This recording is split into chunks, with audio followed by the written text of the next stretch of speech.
Welcome to week 9 of the VRS video tutorials for virtualracingschool.com. We're here at Silverstone, another reasonably local circuit for me, and I've been driving the Audi for this tutorial this time. Slightly different handling characteristics. Obviously it's mid-engined, so you have a more rearward weight distribution, and I won't lie, I actually prefer the Audi to drive, which will probably make me unpopular with my teammates because Commander Simsport loves the BMW, but I like the balance of the Audi, and you can kind of use the car to sort of take more of the driving. You can your inputs have to be smaller with the Audi essentially, and let the car do more of the work. And also you feel more weight through the wheel as well, which I like. So yeah, we'll get cracking. I have done a qualifying lap of 147.204, solid lap. Default weather, which is very important, low fuel, qualifying fuel. So I believe a lot of these sessions have actually been with colder weather so far this week, so you will probably expect quicker times. So if you want a valid comparison, default weather for this one. So as always, we will just play the lap through for you from cockpit view without any commentary, and then we will dissect it afterwards.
Okay, yeah, I really do like Silverstone.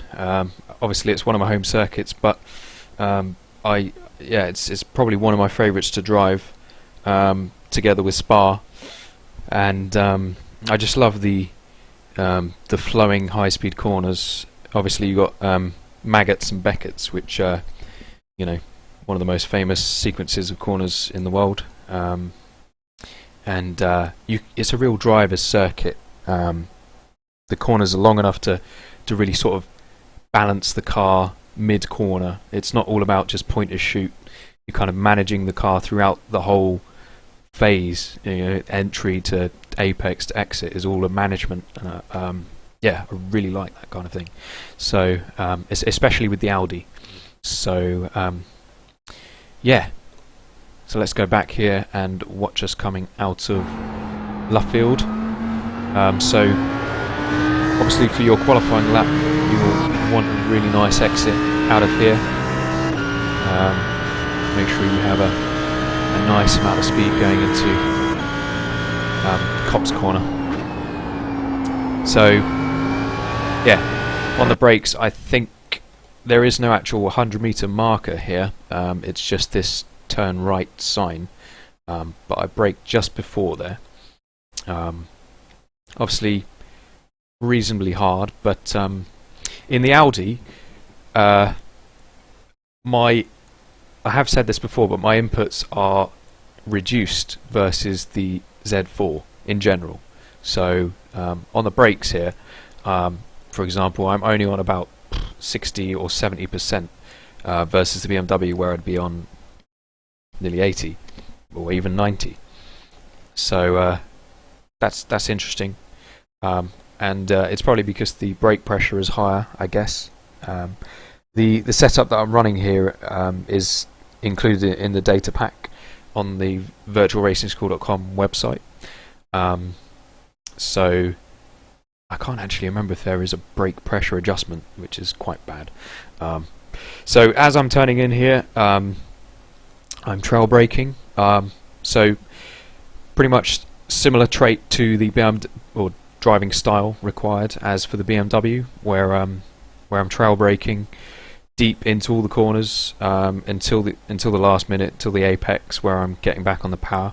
It just seems to me with the Audi it's 5% instead of 10-15% trail braking. So just barely breathing on the brake pedal, but it does keep the front end loaded up. So Copse is very much it's a corner I struggle with because it's a point and shoot corner. It's about timing, really, getting your turn-in point timed just right, being sort of patient. So I'm waiting. Now I'm back on the power, but not full power, about 60%, until I feel confident that the car's going to stick, and then I go to 100. And this was quite nice.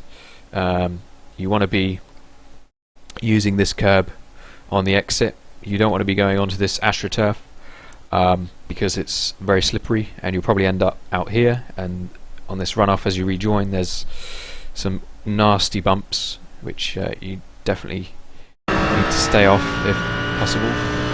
Many times I've crashed into these barriers in practice session and race, unfortunately, but there we go. So keep the car right as you head into maggots. Keep the car flat out as well. And this curb, for the first part of Beckett's, you want to be taking quite a lot of it because it's quite flat. It does unsettle the car a little bit, but you seem to get away with quite a lot in the Audi. So yeah, just off the throttle at this point. On the brakes a little bit, probably more than just trail braking though, so you are trying to slow the car down at this point. Yeah, so a fair whack of curbage. Almost all four wheels. Maybe I did actually have all four wheels, but no incident for that amount. Still a little bit of trail braking as I try and keep the car right again. I'm still carrying a lot of speed though at this point, so your apex speed in this first section is going to be quite important because it's going to set you up for the exit of Chapel, so onto the Hanger Straight. And this is such a long sequence, and they all lead into each other. So if you get the entry into maggots wrong, it's going to ruin your exit all the way several corners down the line through Chapel. So yeah, trying to keep the car over to the right, hard on the throttle there briefly for a moment. So yeah, hard on the throttle and then back off onto the brakes. A slight bit of maintenance throttle just to keep the car stable. Not really necessary. It's just something that I do as a sort of a confidence measure. So yeah, aiming for this other curb, which is a little bit taller, but you can actually take quite a lot of it. So I'm actually quite conservative, I would say. Doesn't seem like it, but I could probably be using nearly another half a car's width more. It's risky, but on a qualifying run, it is beneficial. The only thing is, when you are taking so much curb, it's important to be quite neutral with the inputs at that point. So not overworking the throttle, not asking too much from the steering. I'm not on the brakes, so this is just maintenance throttle basically as I'm on this curb, and then not quite reaching full throttle, but back on the brakes again, and this is pretty much just trail braking to get the car, not really having to slow the car down much, just trail braking enough to keep the car turning in, so you hook up with this apex in Chapel. So if you miss this apex, it's really going to cost you down hanger straight. So it is important that you hook up with this apex here, and then 80% throttle, holding it, and then hard on the throttle, and running really. You can't abuse this exit curb, but you can run alongside it or just over it, which I have done here. So the key thing really is to keep the steering inputs throughout that section really sort of minimalistic level. So you're just kind of teasing the car, which again I do like. In the BMW you have to be a little bit more aggressive. So yeah, onto hanger straight now. Building speed, just gradually bring it over to the left hand side. It's worth saying, into Stowe on this particular lap, I am a little bit conservative with my braking point, because on previous laps I found myself missing the apex pretty much every single time. So I was getting a bit fed up at this point actually, and I wanted to make sure I did actually hook up with the apex. So there's no real reference to use here, unfortunately. So you just kind of gotta judge it. I mean, there's this, but you shouldn't really be looking over here at this point. You want to be looking towards the apex already, so your brain will kind of get used to where you need to brake, sort of subconsciously almost. So a little bit early on this lap, so I'm coming off the brakes probably a bit sooner than normally I would, and trail braking at this point. Lots of trail braking normally into this corner because the front end always wants to wash wide, but because I've been a bit sort of conservative on the entry, I'm now actually running a little bit too tight. So you can see now that's not really where I want to be, because this much curb at the apex is going to unsettle the car slightly, and it does, which is why I have to be very measured with the throttle application. It's only really when I'm straightened up that I can get able to get back onto full power.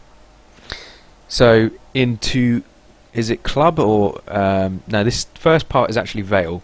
So into Vale, there is a braking reference I use for this corner, and there's a white line here, and it just feels like I brake a reasonable amount of time after that.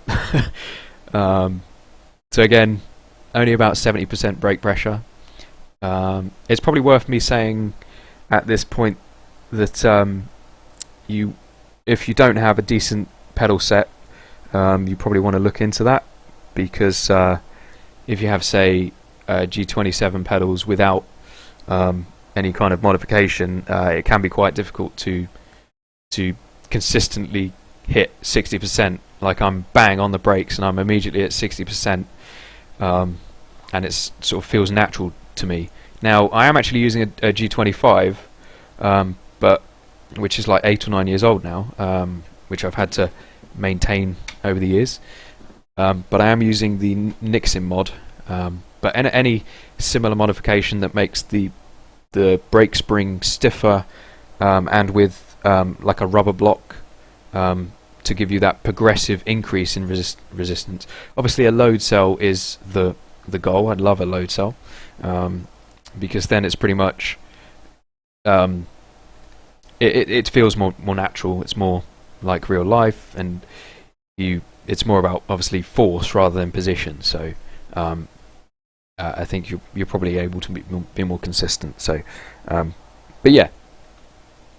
So slowing the car down, being patient, waiting until the speed is shaved off. That's important. You don't want to just throw it in until you've slowed the car down enough, especially into this corner. It can be so easy to start turning in before you've slowed the car down. So yeah, off the brakes entirely now as I clip the apex. Back on the power, but notice there I didn't get to full throttle. About 80%, 70%. And then back down off the throttle, and then being patient. Now, this corner from here on out is definitely tricky, but there's no way around it. You just have to exercise patience and some throttle control. So if you see my throttle input, it pretty much stays constant, waiting. Now I'm on to full power. So that's quite important. It requires quite a lot of patience there. So we see that again. There's only tiny fluctuations there, and then only now do I get onto full power. I probably could have got onto full power slightly earlier, and would have run a little bit wider, but because I've held it tight, it's still pretty much bang on. So yeah, running down towards the Abbey chicane now. Now I actually had to jink left there slightly if you look at my steering input there, and that's because I was running a little bit, I kind of wasn't paying attention, was running a little bit close to the grass here and had to jink left a little bit to avoid putting a wheel off. So yeah, but so as the grass reappears here, you want to think about braking sort of just after there. So I'm on 80% braking. It's actually one of the hardest braking zones on the whole circuit, if not the hardest, because Club or Vale is downhill, so, and you're also carrying less speed, less downforce. So I would say that the Abbey is probably the hardest braking zone. So yeah, allowing the car to slow down, but you can, it's deceiving, you can actually turn in quite early to this chicane. You can take quite a lot of this first curb. Just slight bit of trail braking there just to bring it in. Show you how much curb I'm using there. So yeah, that's about right. And then this exit apex is pretty much about, well, the first section is pretty much about straightening up to sort of straight line the second apex, which is what I've tried to do. So straightening the wheel now, full power, slight jink to the right. Now sometimes I do a very small sort of confidence lift as I go over this second curb, as on this particular lap, because it's risky if you try and go through here flat out. Obviously it's weather dependent, but obviously we're talking about default weather here, so because you will lose traction ever so slightly as you crest over this hump, this curb. So yeah, just a very slight confidence lift, but that enables me to be confident of not running out wide onto the exit and getting into all sorts of trouble, or in initiating a slide or what have you. So yeah, through into a section that is no doubt missed in the real circuit, which obviously had its makeover I think in 2009. So this section was quite popular, I believe, for lots of Silverstone drivers. Bridge corner. One of the few areas on the circuit where you've got significant elevation. So you exit Abbey downhill, and then you've got a nice bit of camber in the middle of bridge, which enables you to carry quite a lot of speed through here. So I'll be braking ever so slightly. So look at that, there's just a tiny brush on the brake, tiny brush, almost trail braking, just to get the nose to be a little bit more pointed. Otherwise I'd be more susceptible to running wide. I am off the throttle. Do I lift entirely? Oh, I do lift entirely off. So this is very much a feel thing. So you're kind of feeling when to get back onto the power. You don't want to exit past, I would say, the middle of the circuit here. You want to aim to be within the middle. So about here is about right. Then you try and bring it over to the right again, and then immediately start braking. But because you're turning into Priory, you don't want to be braking too harshly. So I'm only that was like 30%. So before I'm rolling off the brakes, maintenance throttle already, possibly because I want to maintain my speed. It's quite a long corner, and then I'm just balancing between maintenance throttle and a tiny bit of trail braking. So coasting at this point, just to get the car, being patient. 2 stabs at the throttle on the exit. Now, similarly to the BMW, it does help to get on the power a lot in the Audi, but it's considerably less. So when I do get back onto the throttle to keep the car exiting inwards and tight, I'm straight onto like 60%, but it's not 80 or 90% like the Beamer.